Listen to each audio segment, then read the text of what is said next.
Good morning. We are live. Welcome to our Sunday service, Center for Spiritual Living, Princeton. Enjoy.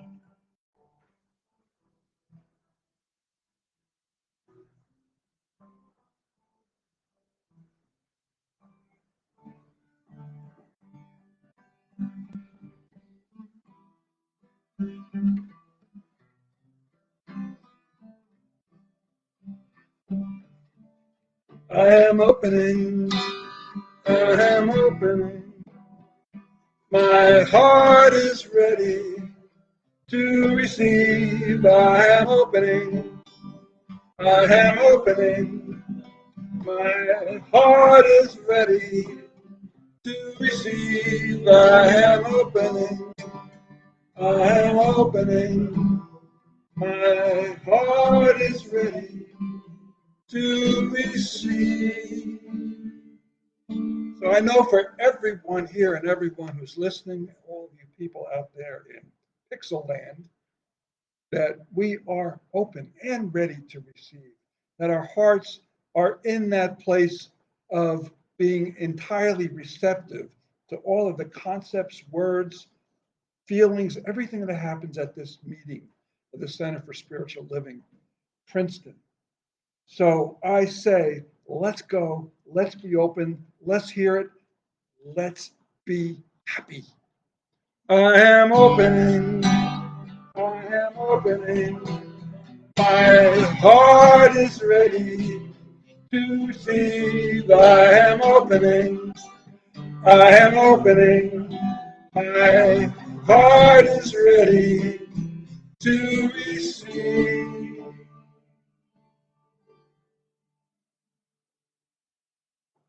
Good morning. Welcome to the Center for Spiritual Living, Princeton.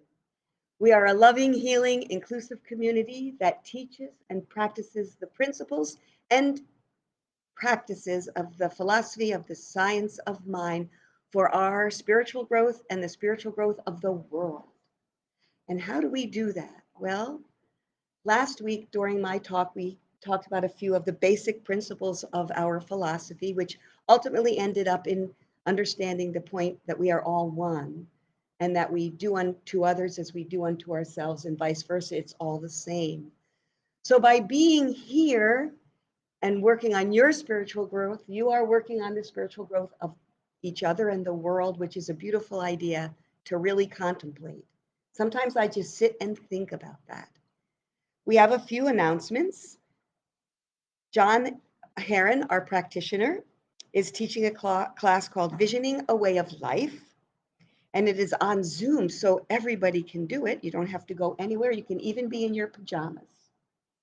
And it begins on September 17th at 7 p.m. And we've got a wonderful group so far, but we would still love more people to join us. It's a nice, healthy sized class. It's going to be wonderful. And visioning is a practice, one of our basic practices that really helps us hone into where it is we're going, how we're serving, what we're doing with clarity, not just haphazardly.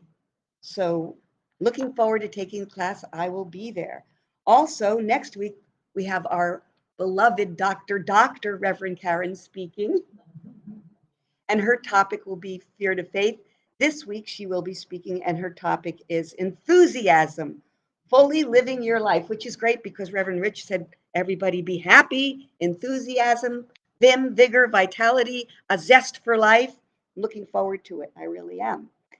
And the following week, after Karen does Fear to Faith, we will have Lori Carlson. And another interesting point, next week, beloved Reverend Rich will have some lovely time off at the beach. I'm so grateful for him that he has the opportunity to do that. And we have another musician, Andrew Dunn, coming in his place that day. And he is delightful. He's delightful. So you will enjoy his music. Very sweet man. So in the idea of unity and practicing that sense of unity, and we've done this a few times here, we're going to do our little namaste practice. Namaste basically means we are one. You know, that's the simple way to put it. When you look at somebody and you know, I am one with you. So what we're going to do is we're going to bring our hands to heart center in prayer, and we're going to look at each other and just Look in each other's eyes and know we are one. We are one. We are one. We are one. We are one. We are one. We are one.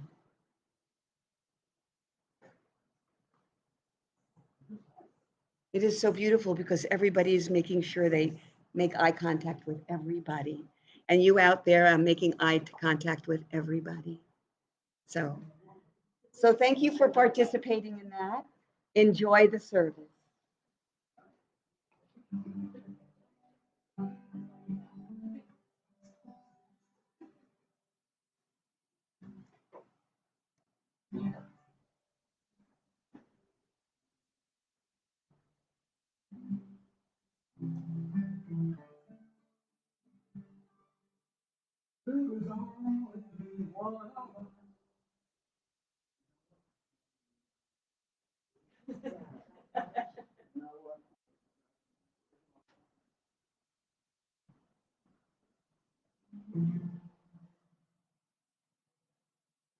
In the silence, there is peace. In the silence, there is unspoken joy. In the silence, there's release from a world that's full of chaos and noise. So I wait in this precious moment when I hear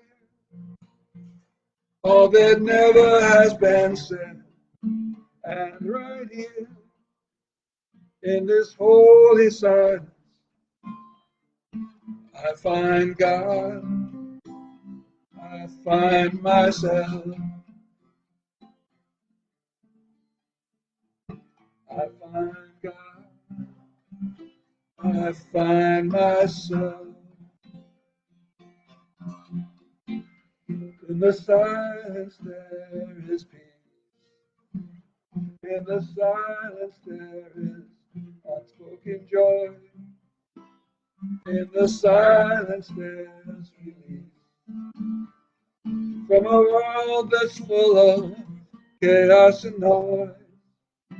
So I wait in this precious moment when I hear all that never has been said. And right here in this holy silence,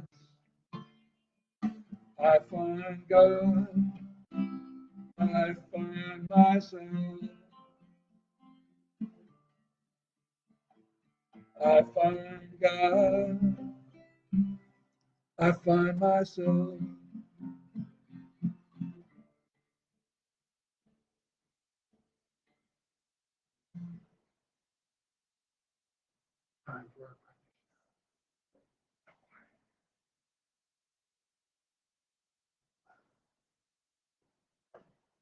Good morning again. So, in that theme of oneness, and this may sound slightly redundant to somebody if they read September 15th in 365 days,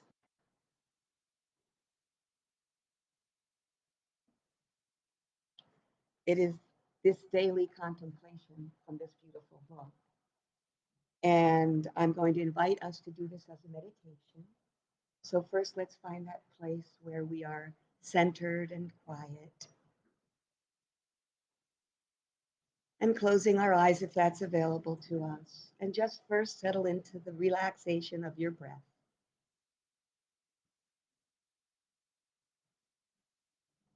And as we breathe, we experience that life within us, which we know is divine life. And just be with that for a moment to settle in.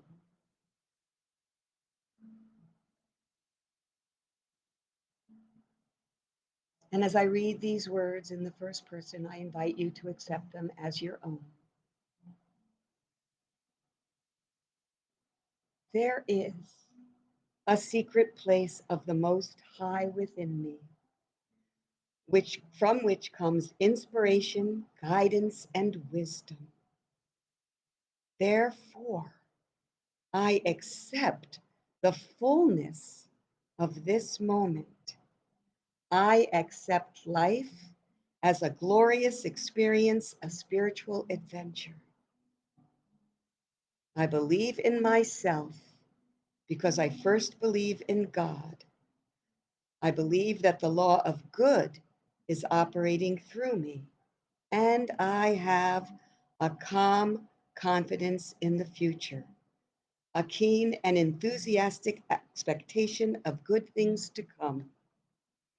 I open my whole consciousness to the realization that all the power and presence there is surrounds me in an eternal embrace, that the Spirit forever imparts its own life to me, forever flows through me into happiness, success, and well-being, and knowing that I cannot live myself alone, but that I am a part of all life. I gladly and enthusiastically unify with all conditions, all people, all events, flowing into them with the certain knowledge that I belong to the universe in which I live, that this universe belongs to me, that I am part of it, a necessary part of it, necessary to it, one with it, and together as one, we all live the gift of life in all of its fullness. I am that I am. I am one with all beingness. And just hold that thought of being one with all, of knowing that you are a vital part to the all. Feeling blessed by this knowing. Just sit with that for a moment.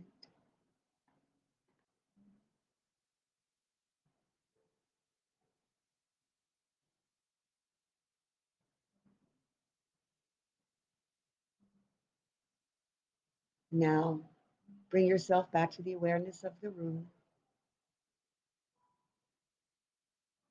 And when you are ready, open your eyes.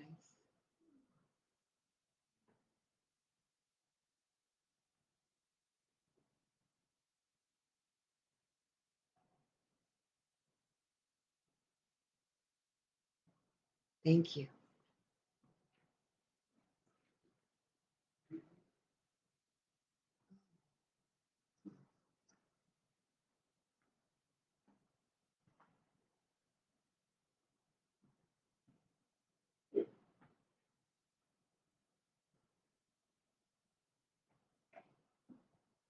We could let this tune be our treatment.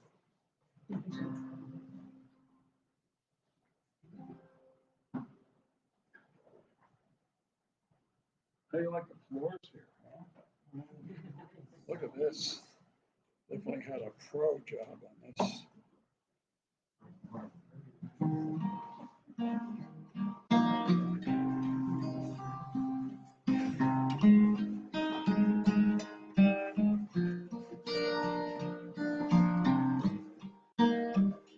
In this moment, in this place, I remember who I am.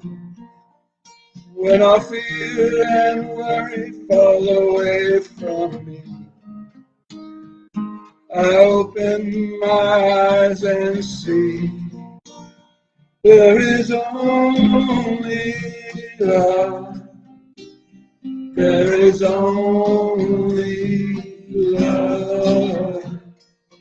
Love that heals, love will set us free. There is only love. When I lose myself, I feel I've lost my way. Then I go inside and quiet my mind. I can hear Spirit gently say, there is only love. There is only love. Love that will set us free. There is only love. There is only love. There is only love. Love that will set us free. There is only love. One more. There is only love. There is only love. Love that will set us free. There is only love. And so it is. And now, talking about, and so it is. So it is.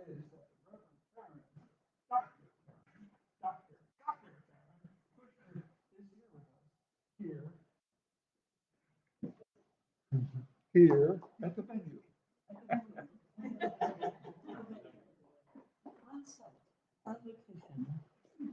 Okay, good. Hello there out there, everybody. And wow, we've got a mob here present. So if you are interested in coming, realize that there is a whole community of beautiful people here.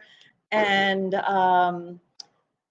it actually might have something to do with today's topic, which is something about enthusiasm or living fully your life. So I would like you to just take a moment, maybe take a breath and calm down, maybe close your eyes and repeat after me. I am enthused with the spirit of life. I am enthused with the spirit of life. I had an experience with some friends of mine. We met a little while ago, and someone shared about how she notices as she ages that the year goes by faster and faster and faster. Has anyone ever experienced that? Yeah? Okay. So good. So stop it. And I'll tell you how. Because I know when I was in my 30s, I had that experience where life was speeding up, da da da da da da da. And then I got into this teaching. And as I practiced self-awareness, I noticed that stopped happening. And I actually have a strange combination of experiences now. I was working with the idea of I love my life completely, no matter what day it is. Because at the time when I first came into this teaching, I hated my life completely. And it was the world's fault, not mine. And then I went through this phase where I loved everything that I had to do each day, but not the day that I was in. So on Tuesday, I would rather be in Wednesday's schedule. And Wednesday, I would rather be in Tuesday's schedule.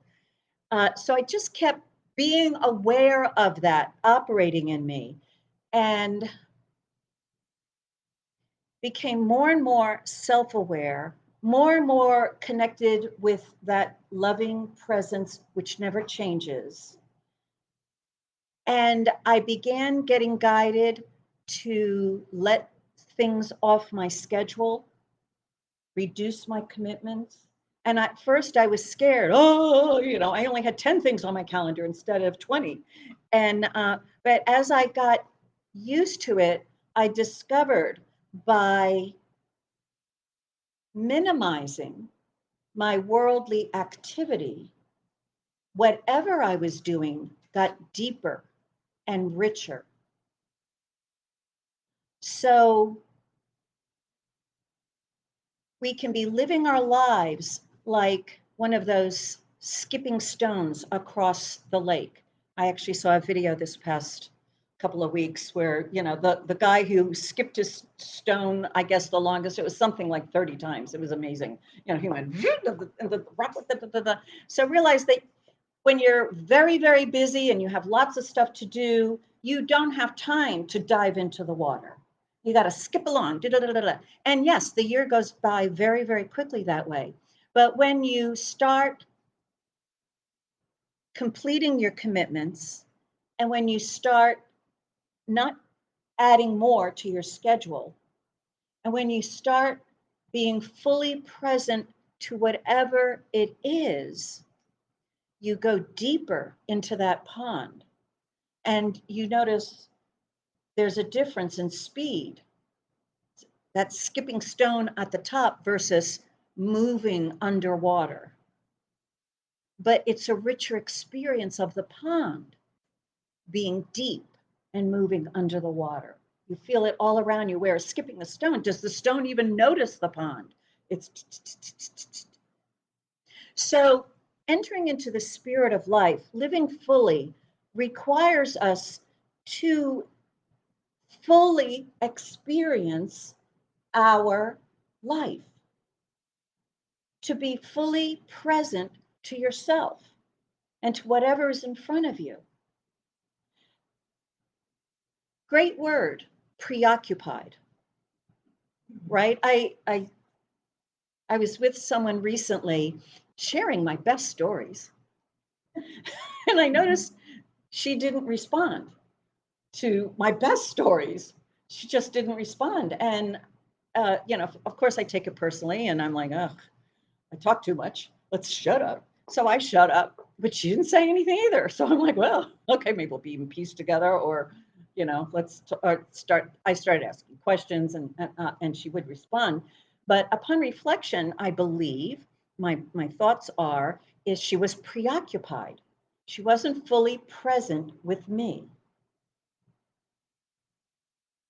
And you notice that, right? Have you ever talked to someone on the phone and they're really not there with you? You'll hear a little click in the background, they're on their computer, they're looking at something, you're like, argh. I hang up. I'm like, when you have more time. Because I'm fully present with whoever is in front of me. It was a great experience being a minister here for so long, because very early on, I noticed that I had to fully pay attention to whoever was in front of me. Because if I didn't, I noticed they seemed to not be happy or something. It wasn't a result that I expected, but I was just so busy. I was driving in from Manhattan and I had a lot of things to do and talk to people. It was like the only time of the week when I was first here that I would connect with all the people in the community. But then, and that was my style back then, because I was a busy girl. But the thing is that when I realized I can't do that, I have to fully pay attention to whoever is in front of me, I started experiencing that fullness of life with another, enjoying it, being fully present to someone else, what they're saying, how they look, what they might be feeling, noticing how their energy is moving, noticing how they are feeling. It fully occupies your attention. I say I'm obsessed with knitting, but I'm unable to do two things at the same time and enjoy it. So a lot of people knit while they're watching TV and or having conversations and stuff. And I'm not that good a knitter that I can not pay any attention at all to what my fingers are doing. And so that divided attention ruins both experiences for me. If you're going to watch television, you know how to fully engage with whatever it is that you're watching.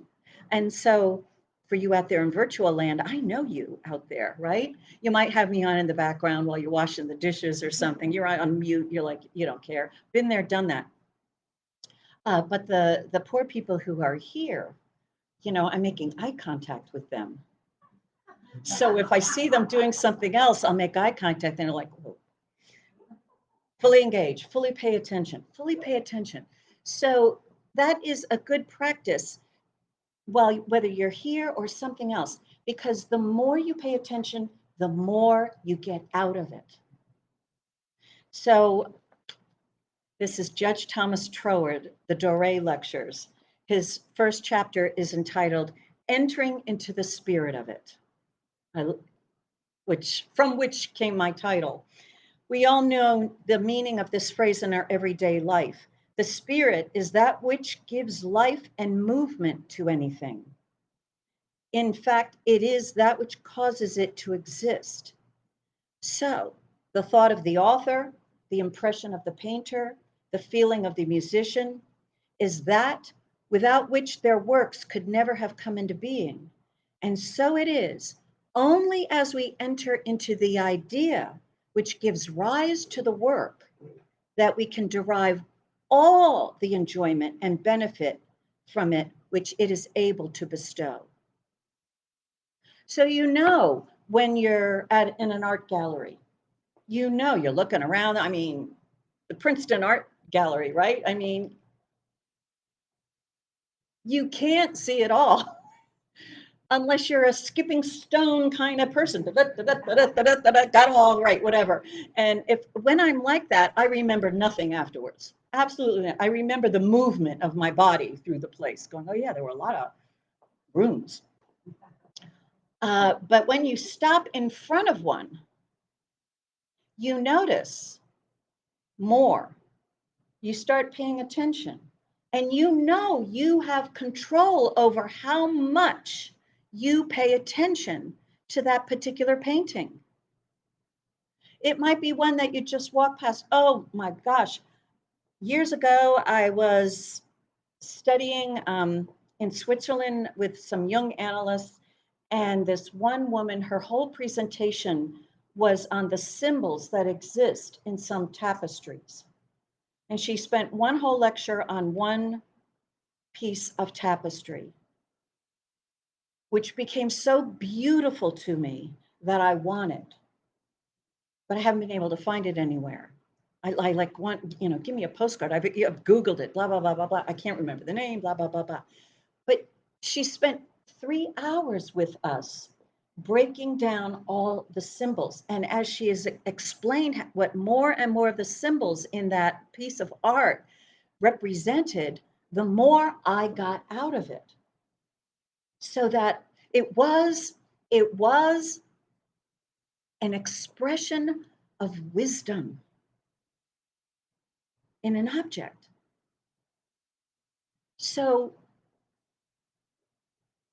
you know how much attention you give to something. And how much attention you give to something, you want to realize is totally under your control. So how much attention do you give to your life, to yourself in this moment right now, right? Here we're in a moment. Do you know what you're feeling? Do you know how your body is? Do you know the thoughts that are moving through your head?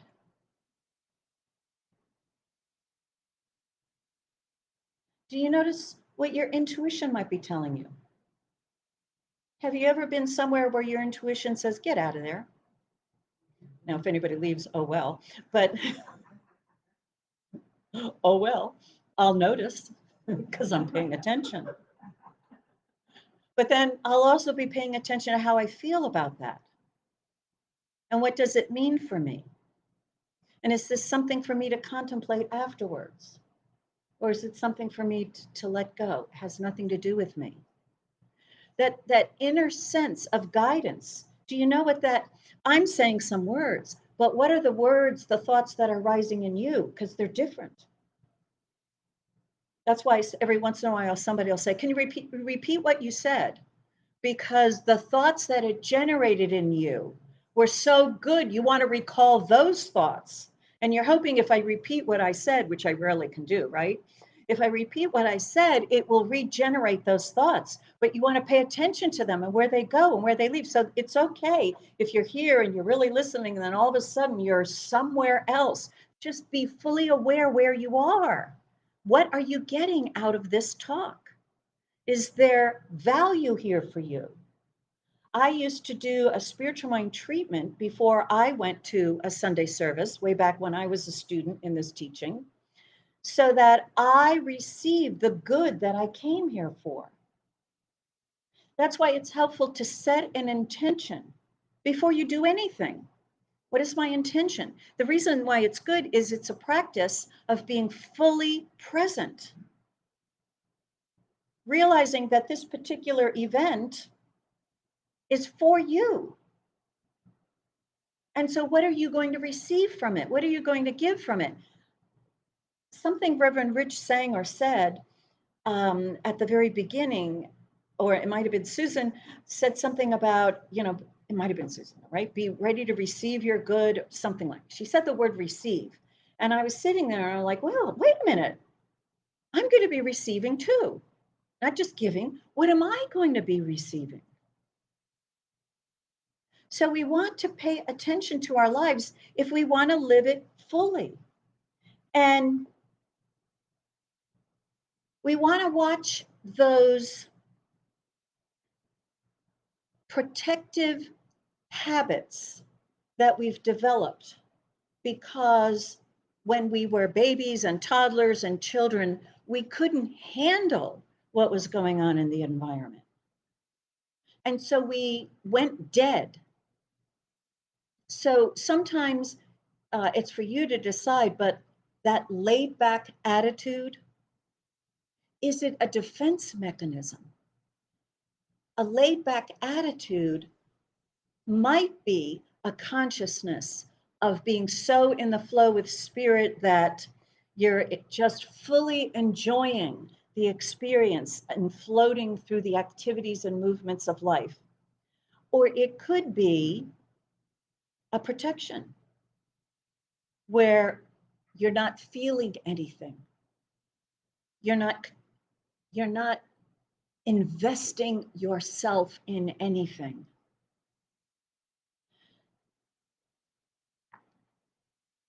So repeat it. Oh, no. First of all, let's take a moment, go quiet, maybe close your eyes and drink this in. I am the living embodiment of the joy of God expressing. I am the living embodiment of the joy of God expressing. Say it silently to yourself. I am the living embodiment of the joy of God expressing.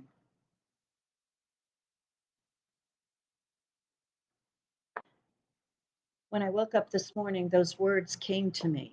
So I ripped out a piece of paper and scribbled it down, and I brought it here. I want to talk about joy. And it was so funny, as we shared in our circle before the service, many people mentioned happiness, joy, and other things. All the qualities of the divine always are present. It's the substance of us, and joy is one of those qualities.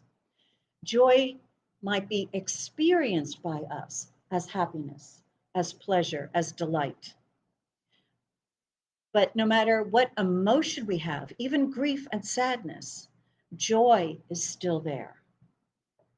Joy is, according to Troward, right, the quality of spirit that knows itself to be life, love, light, power, peace, beauty, harmony, order. The cause of all that is created in one's world. Joy is realizing I am the cause. That's the divine quality that all of us have. And as we are fully present in life, we can also learn how to become present to the joy within us. I was a minister here, let's say 15 years ago. I remember I was sitting in my office and the word joy, joy, joy just kept coming up because joy is not happiness and exuberance. That's a human definition of it, but it's not limited to that. And it doesn't require that. So I just sat down in my chair and I said, I know the spiritual truth, which is that joy is present in me, and I now know the joy that is within me. And so I just sat there with myself, fully paying attention for no more than a minute. Boom, I found the joy. It's quiet, it's abiding, it's always there, just like love, just like peace. Our human experience of it, that could be anything. So peace is within you even when you're filled with anger. You're just not aware of the peace that is within you because you got something to say and you got to deal with that. So, but you need to realize that the qualities of the divine, okay, they're like, let's call it your cells, your substance, physical matter, okay? You've got a body, no matter how you're feeling, no matter what you're thinking. It's life. It's alive. Those are qualities of God. Whether you're in touch with them or not, whether you're aware of them or not, they're there. It's the package.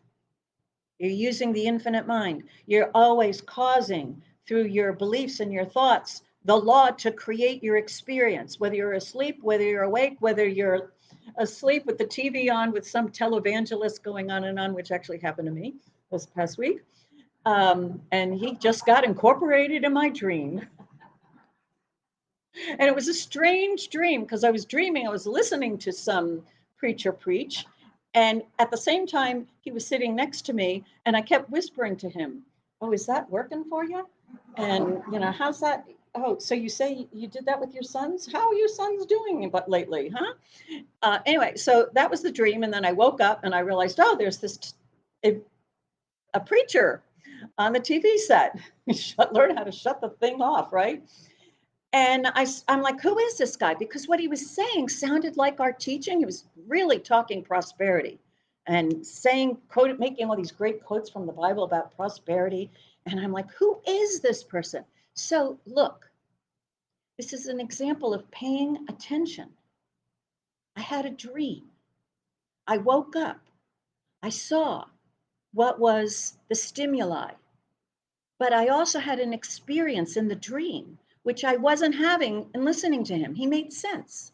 So I started Googling him. I finally figured out what his name was. I started Googling him and I found out that he had been decades ago associated with a particular television ministry, which was subject to lots of indictments and the people jailed and blah, blah, blah. And I thought, trust my dream. My dream was questioning what I was hearing. So I listened to him some more and he got into his pitch, which was basically give money, which is, yes, we tithe as a spiritual practice.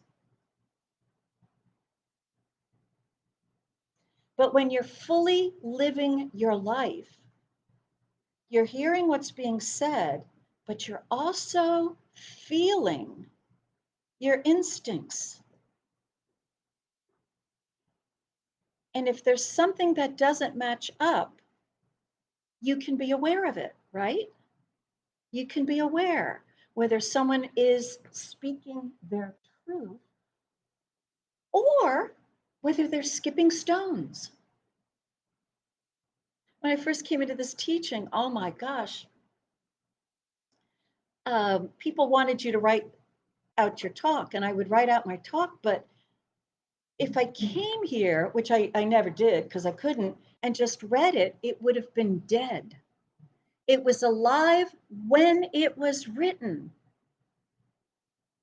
But I've changed a lot and I've already grown from writing it. So where am I now? So being fully present in your life is what links you up to all the qualities of the divine within you. It deepens every moment of life. So your years get longer again. Well, also what happens is, well, what happened to me is to this day, when I don't know where I am in time and space. Like, what season is it? I don't know. What day of the week is it? I don't know. Does it matter? At some point, it matters. You have appointments. I have to look at my calendar. I have to look at something to tell me what temperature it is, what season it is, because I'm so involved in my life, which has nothing to, my experience of my life doesn't need to have the environment be any particular way for me to fully experience my life. It will be different things that I interact with, and I look forward to them. But no matter what I am interacting with, I'm going to get the most out of it that I possibly can. Otherwise, I won't bother. Well, that's my rule. Sometimes I don't follow it, in which case I'm sitting somewhere going, what am I doing here? When I was at the Parliament of World Religions, I went to one of the particular lectures because I thought I should, and I couldn't. I couldn't stay.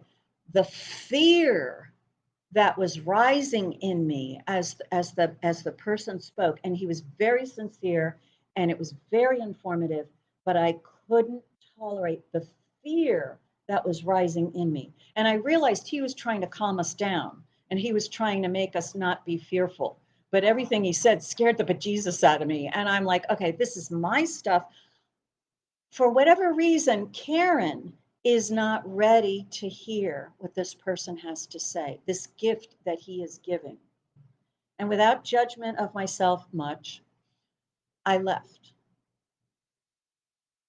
So to be so fully aware of yourself that you know when you're out of your league, that you weren't necessarily following your guidance, that's fine, but the environment that you put yourself in is beyond your ability to fully enjoy, to fully be aware of what's going on with you. I was so afraid that all the circuits were shutting off. I wasn't able to be fully present. I was just like, let me Google that. Let me Google that. Let me Google that. I was skipping stones again because of all that fear that was rising in me. So I just had to leave. Okay, maybe next time. I get another 5 years before the next parliament. Maybe in 5 years I will have grown so much that I'll be able to really receive the good that he was trying to give. But not for me. So as you go to the Princeton Art Gallery, you go to some art gallery, there are those painters that you love and can sit in front for moments, hours. And there's others that you're like, white on white. That particular painting, I can look at my ceiling. I've got white on white, right? But I'm not able to appreciate. I can't enter into I cannot grasp the idea that the author has. And it's okay. Because each one of us, right, we're unique. We're not meant to be able to enter into the spirit of the idea of everyone else and every piece of work and everything that is created and every single lecture, right? But there's so much that we are able to enter into. And so even washing the dishes, right? How many of you just wash the dishes? And how many of you fully pay attention to the dish that you are holding and the feeling of the soap and the sponge as you clarify its beauty to the world? Reveal the hidden splendor. I've been listening to Marie Kondo's book, The the magic power of life changing through tidying up. You know, she's the Japanese clean it all up queen. And I've been listening to just her first few chapters over and over again, because in it, she says, I'm talking about a mindset, and not just do this, do that, prepare the mindset. And I'm having to listen to it over and over. I'm trying, because I'm working on everything to get into the spirit of the idea that she is expressing. And I realize I don't get it. So I'm listening and I'm listening and I'm listening. And as I practice a little bit of what she's saying, which is, I took out all my books all my reference books that were on 1/3 of one shelf. You know, she says, get them all out. No, I'm just dealt with this one thing. And what she wants you to do, you put it all on the floor and you pick up each one. And you pay attention to how you're feeling. She says, don't read it, don't open it up. Yep, that was a disaster. I opened some up. But to pick it up and notice if it sparks joy. Or is it pleasure? Or is it Or is it guilt? Or is it, I can't let it go? Like that feeling for me, I can't let it go, is so strong that I cannot even tell you if it sparks joy or not. I can't tell you what's going on in me. I can't let it go. So I know there's an issue there. It's an issue book. Not ready for that yet, Marie. It's a keep. But what I like about this, what I'm getting out of this, is she's asking me to be so thoroughly entering into my life that I am absolutely aware of what every single object in my life means to me. Instead of my skipping stones life, which is got to have it all. I worked with a clothing expert years ago, and she had me take all my clothes and put them all on the bed, and one by one I had to explain to her why I was keeping it. And God bless the woman. Everything had a story. Everything. Hundreds and hundreds of objects of clothing. Every one of them had a story. But there was at some point when we came to the turtlenecks. And I pulled all the turtlenecks out, and we were going to look at turtlenecks. And I'm like, keep. She's like, she stopped me. And she's like, how many turtlenecks do you need? And I'm like, as many as I can have, as many as I can get. All the colors of the rainbow. And my favorite colors, you need more than one. And then different qualities of material, right? You need some wool ones, you need some cashmere ones, those are gold, and some cotton ones and acrylic. You need them all. You need them all. And so, you know, she talked to me about turtlenecks, adding bulk to a body. I'm like, I never thought of that. Okay. But I really like turtlenecks. I really like them. So, but she made me think about it. As many as I can get, that's a skipping stones kind of level of thought. There's not a whole lot of that, as many as I can get. How many can you wear? One at a time, right? One at a time. And so that's what you need to realize about your life. The now moment is one now at a time. When we're thinking about the future, when we're preoccupied with the past, no. You're skipping stones. You're not fully entering into now. Now is the only moment you have to receive all the good that is here and now. And it is our choice, right? It is our choice to decide how committed we are going to be to a particular moment. You know when you're invited to something, how committed you're going to be when you get there. I'm doing it to make them happy. I'm just going to go ahead. If I can, I'll leave after an hour. Or, say hello to everybody. Eat some of their food. And the first person that leaves, I'm right behind them. Low commitment, right? But you showed up. What did you get out of it? Was it worth being a part of living your life? Your life.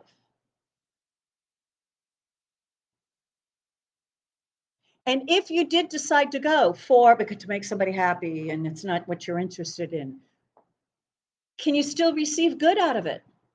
Can you still enter wholly into whatever the activity is and get as much enjoyment as it is possible for you to get with you being who you are, that it was a valuable experience for you?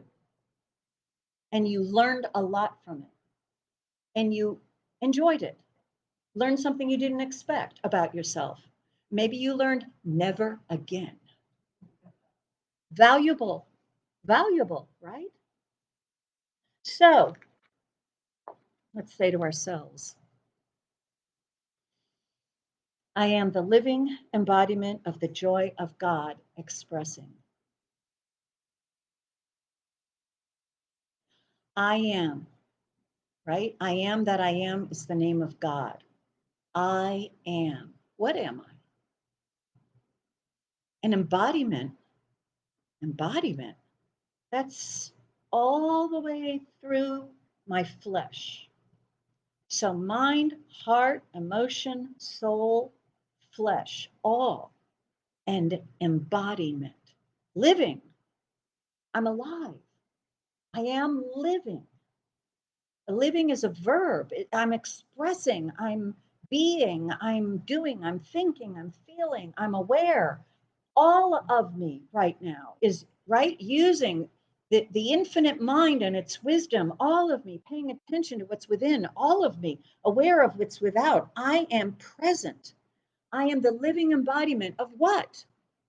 The joy of God, a quality that is always present, but gets experienced as all kinds of emotions. But the joy of God, not just being there, but the joy expressing. And this is how it is expressing now, right? For me, I'm talking. For you, it's listening. It's drinking it in, right? The joy of God expressing, not just being, which is fine. I mean, that's an expression too, but fully embodied in expression. And the joy of God created us to be and created us as its activity of expressing its joy, its love, its life, its peace, its harmony, its order, right? Whatever. With us having that individuality, that ability to choose how much we delve into every single quality. I am the living embodiment, very active, the living embodiment of the joy of God expressing. I am expressing. I'm a living embodiment expressing that which I am, the joy of God. I am the joy of God, living embodiment expressing. I am the living embodiment of the joy of God expressing. Whew, so take a moment now and go within. And let's say that together, silently or out loud if you like. I am the living embodiment of the joy of God expressing. Whether I feel it or not, whether I believe it or not, whether I think it or not, that's who I am. That's who you are, right? And how am I living right now? Am I fully present? Am I in the future? Am I skipping stone? Am I withdrawn? Don't touch me. Right? I will share with you, there was a moment after the lockdown when we're all walking around with masks, and I thought, if this is the way humanity is going to be the rest of my life, I'm out of here. And then I thought, well, wait a minute, there's a blessing to the mask. It hides a lot of stuff, you know.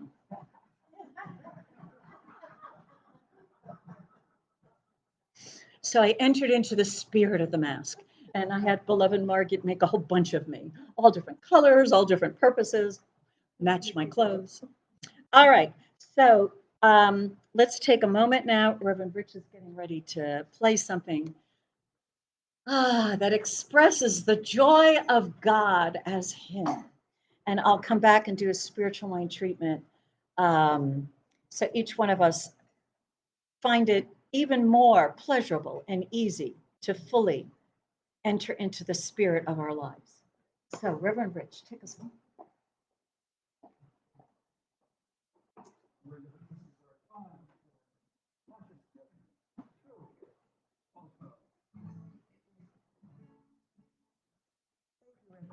I needed to hear that. In fact, I was thinking, wouldn't it be lovely if we all set an intention before we left here today to live our life more fully present in that moment of nowness? So, as we begin to participate in our gratitude spiritual practice, I was thinking about how we're always in the flow of giving and receiving. Sometimes it's just a simple thing. And I was thinking of this wonderful, wonderful talk that Karen gave, and I saw everybody reacting and laughing. And that what a gift to Karen to know that she's being heard, and a gift to you that you're being inspired. I think sometimes it's just nice to remember we're just always in that flow of giving and receiving. So thank you for your givingness. And those of you that are online or wish to participate in the giving practice, we have a PayPal or a credit card on our website. And also, sometimes giving is simply holding that space of love for our beloved center. Sometimes it's simply giving us a blessing. And you can give a blessing by just holding the basket and sending us love, or letting your energy flow into the basket through your body into our hearts. So thank you.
Okay, so as the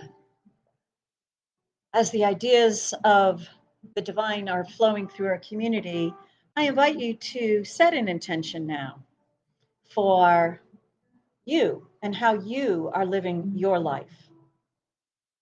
If there's anything new that you would like to bring into it, anything you might want to remember, anything you might want to change.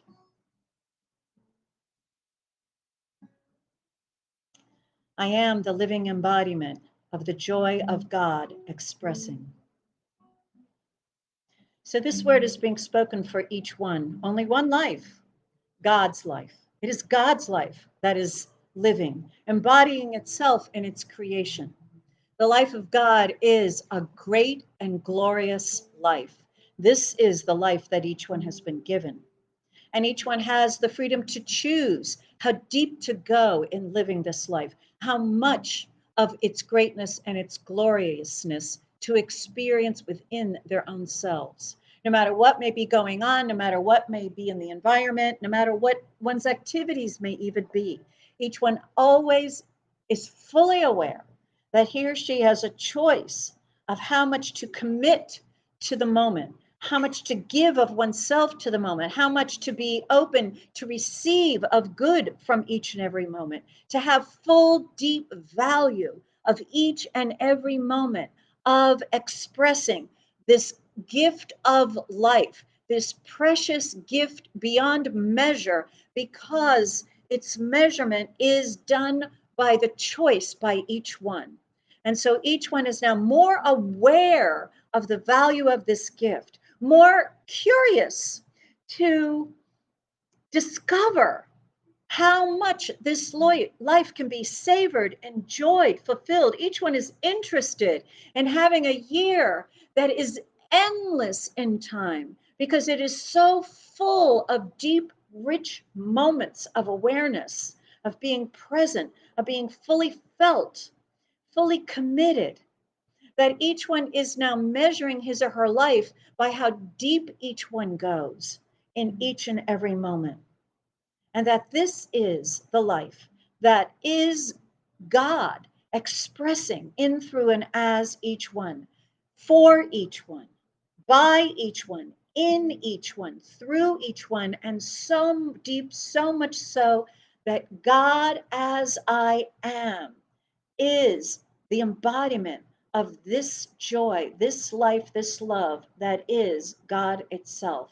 This word is the truth, and I am grateful that this is the truth. And every single intention that has been set is in the law. This treatment is in the law. It is done, and so it is. And that's the way it is.